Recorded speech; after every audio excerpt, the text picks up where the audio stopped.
How to uninstall Family Link application without parent permissions. Hi everyone, welcome to the channel. This is Rose and without further ado, let's begin. To uninstall Family Link app without parent permission, you need to remove the Google account from your current phone.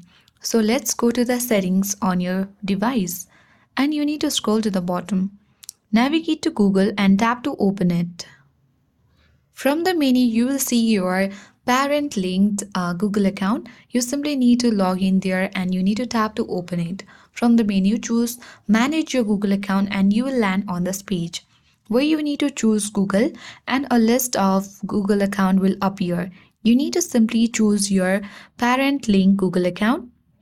Then you will reach on this account and sync section. Tap three dots at top right and here you will see the option of remove account. Simply tap on it.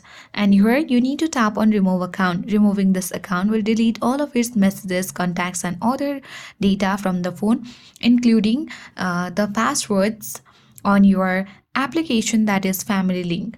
In case if you don't remember the password, you can easily tap on forget password and recover your password and easily remove those kind of linked application. After that, you can simply uninstall Family Link app without parent permissions.